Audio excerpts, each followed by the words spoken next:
Hello students, chemistry में हम लोग पढ़ रहे लेसन उपसह संयोजक यौगिक और उसमें हमारा टॉपिक चल रहा था उपसह संयोजक यौगिकों में क्रिस्टल क्षेत्र सिद्धांत। और क्रिस्टल क्षेत्र सिद्धांत में हमने अष्टफलकीय संकुले उनमें क्रिस्टल क्षेत्र सिद्धांत पढ़ा था और इसी में अब हम आगे पढ़ रहे हैं अष्टफलकीय संकुल में क्रिस्टल क्षेत्र विपाटन। याद रखना, ये छोटी सी परिभाषा बनती है और एग्जाम में पूछी भी गई है।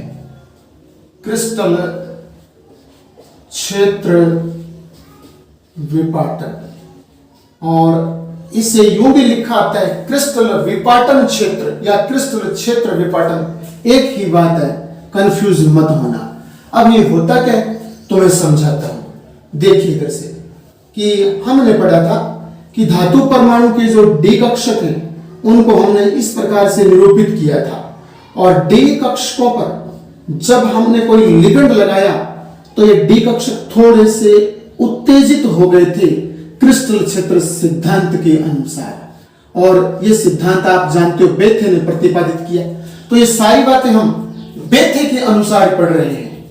और यहां लिगेंड लगाने पर ये डी कक्षक उत्तेजित हो गए और फिर ये डी कक्षक दो भागों में बंट गए थे। अगर आपको याद आ रहा है तो यहां जो पहले यानी उच्च ऊर्जा वाले हैं उनको कहा गया ईजी कक्षक, और जो नीचे की तरफ बने निम्न ऊर्जा वाले उनको कहा गया T2G कक्षक। और इस प्रकार से ये बेथे ने इसका विभाजन किया था और वर्गीकरण किया था। और यहां जो इलेक्ट्रॉन थे तो वो इलेक्ट्रॉन पहले सेम के सेम यहां आ रहे थे, और फिर यहां से इलेक्ट्रॉन है वो लिगेंड की उपस्थिति के अनुसार, प्रबल और दुर्बल लिगेंड की उपस्थिति के अनुसार T2G और EG में इलेक्ट्रॉन भरे जा रहे थे।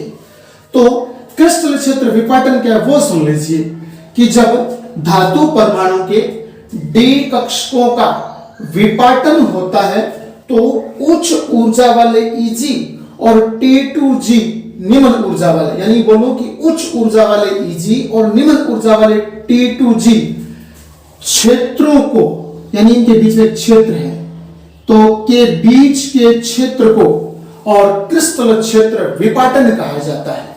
दोबारा सुनिए कैसे बोलोगे कि क्रिस्टल क्षेत्र सिद्धांत के अनुसार जब धातु परमाणु के डी कक्षकों पर और कोई लिगेंड जोड़ा जाता है, धातु परमाणु के डी कक्षकों पर जब कोई लिगेंड जोड़ा जाता है तो धातु परमाणु के डी कक्षक उच्च ऊर्जा वाले EG और निम्न ऊर्जा वाले T2G कक्षकों में विभाजित हो जाते हैं, और इन कक्षकों के बीच के क्षेत्र को, यानी EG और T2G के बीच का एक निश्चित एरिया होता है, पर्टिकुलर एरिया होता है, ये निर्धारित होता है। इस निश्चित एरिया को, इस निश्चित क्षेत्र को क्रिस्टल क्षेत्र विपाटन कहा जाता है। और इससे मिलती जुलती एक परिभाषा हमारे एग्जाम में पूछी गई थी, और वो परिभाषा क्या पूछी कि क्रिस्टल क्षेत्र विपाटन ऊर्जा को परिभाषित कीजिए। यहां ऊर्जा शब्द जोड़ दिया तो वो भी हम साथ के साथ पढ़ लेते हैं। क्रिस्टल क्षेत्र विपाटन ऊर्जा, क्रिस्टल क्षेत्र विपाटन ऊर्जा, ये हमें याद रखनी है। और क्रिस्टल क्षेत्र विपाटन ऊर्जा को यहां बेथे ने डेल्टा O से दर्शाया था। ये जीरो नहीं है, डेल्टा O है, ठीक है ना। डेल्टा O से दर्शाया था किसको?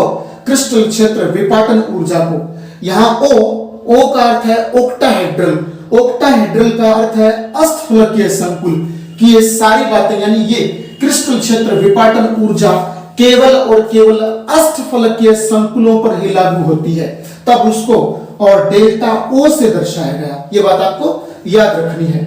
अब इसको परिभाषित कैसे किया, याद रखना कि जब धातु परमाणु के डी कक्षकों पर कोई लिगेंड जोड़ा जाता है तो लिगेंड की उपस्थिति में डी कक्षक उच्च ऊर्जा वाले EG और निम्न ऊर्जा वाले T2G कक्षकों में विभाजित हो जाते हैं। इन कक्षकों के बीच के ऊर्जा अंतराल को, इन कक्षकों के बीच के ऊर्जा अंतराल को क्रिस्टल क्षेत्र विपाटन ऊर्जा कहा जाता है। इन कक्षकों के बीच के ऊर्जा अंतराल को क्रिस्टल क्षेत्र विपाटन यूर्जा कहा जाता है और जिसे डेल्टा ओ से प्रदर्शित किया जाता है। डेल्टा का मतलब ऊर्जा अंतराल है या यूं बोल दूं ऊर्जा है, और ओ का मतलब ओक्टाहेड्रल है। ओक्टाहेड्रल का अर्थ है, बेथे ने बताया कि यहां ओक्टाहेड्रल का अर्थ है अष्टफलकीय, अर्थात अष्टफलकीय संकुलों में उसने क्रिस्टल क्षेत्र विपाटन ऊर्जा को ज्ञात किया। और यहां अगर आपको याद है तो हमने यहां एक लेवल बनाया था इस प्रकार से। इस लेवल में यहां से यहां तक की दूरी को आपने लिखा था और यहां से यहां तक की दूरी है उसको लिखा था। ऊपर वाली जो दूरी है वो आपने लिखी थी 0.6 DQ और वो भी प्लस में थी 0.6 DQ यानी 0.6 और डिबाई कूलम, और नीचे वाली को आपने -0.4 डिबाई कूलम लिखा था। तो याद रखना इस प्रकार से ये ऊर्जा होती है। और कुल ऊर्जा अगर आपसे पूछे तो मैं बता चुका हूं 10 DQ 10 डिबाई कूलम होती है दोनों के बीच में। अगर पर्टिकुलर पूछे कि ईजी कक्षकों की ऊर्जा कितनी होती है तो आप कहोगे प्लस 0.6 DQ।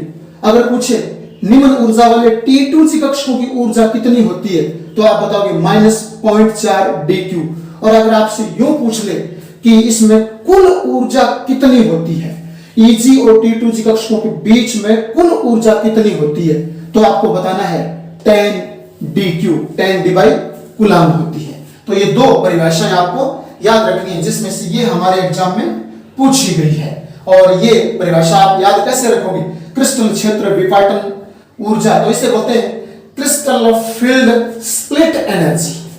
क्रिस्टल फील्ड और स्प्लिट एनर्जी, तो ये क्रिस्टल फील्ड स्प्लिट एनर्जी बता चुका हूं कि जब धातु परमाणु के डी कक्षकों पर लिगंड जोड़ा जाता है तो लिगंड की उपस्थिति में डी कक्षक उच्च ऊर्जा वाले Eg और निम्न ऊर्जा वाले T2G कक्षकों में विभाजित हो जाते हैं और Eg और T2G कक्षकों के बीच के ऊर्जा अंतराल को क्रिस्टल क्षेत्र विपाटन ऊर्जा कहा जाता है, जिसे बेथे के अनुसार डेल्टा O से प्रदर्शित किया जाता है। अब हमारा अगला टॉपिक है चतुष्फलकीय संकुल में क्रिस्टल क्षेत्र विपाटन। तो देखिए अष्टफलकीय की तरह ये चतुष्फलकीय में भी बेथे ने प्रतिपादित किया था।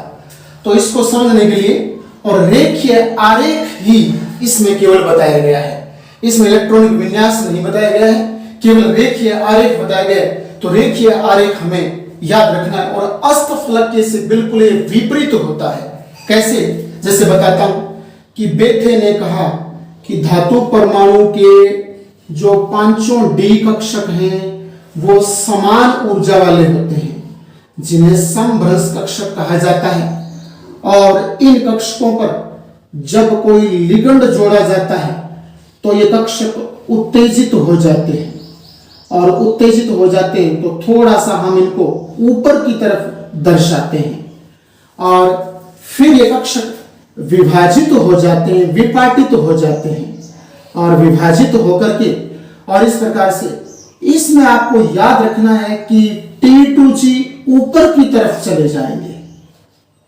अष्टफलकीय में तो क्या होता है, Eg ऊपर थे, चतुष्फलकीय में T2G ऊपर होंगे और Eg नीचे होंगे। ये हमें याद रखना है। ये हम हमारी तरफ से नहीं पढ़ रहे बल्कि बेथे की तरफ से पढ़ रहे हैं। ऐसा बेथे ने प्रतिपादित किया था, बेथे ने बताया था क्रिस्टल क्षेत्र सिद्धांत में, तो उसी के अनुसार हमें चलना है। तो चतुष्फलकीय संकुल में क्रिस्टल क्षेत्र विपाटन है, उसमें क्या होता है कि जब धातु परमाणु के डी कक्षकों पर कोई लिगंड जोड़ा जाता है तो डी कक्षक उत्तेजित हो जाते हैं, और उत्तेजित होकर के याद रखना चतुष्फलकीय संकुल में डी कक्षक उत्तेजित होकर के और निम्न ऊर्जा वाले कक्षक ऊपर की तरफ चले जाते हैं। याद रखना है तो ये निम्न ऊर्जा वाले कक्षक T2G हमेशा निम्न ऊर्जा वाले होंगे, लेकिन ये ऊपर की तरफ व्यवस्थित हो जाते हैं और उच्च ऊर्जा वाले यहां नीचे की तरफ व्यवस्थित हो जाते हैं। हैं तो ये उच्च ऊर्जा वाले, लेकिन ये नीचे की तरफ व्यवस्थित हो गए।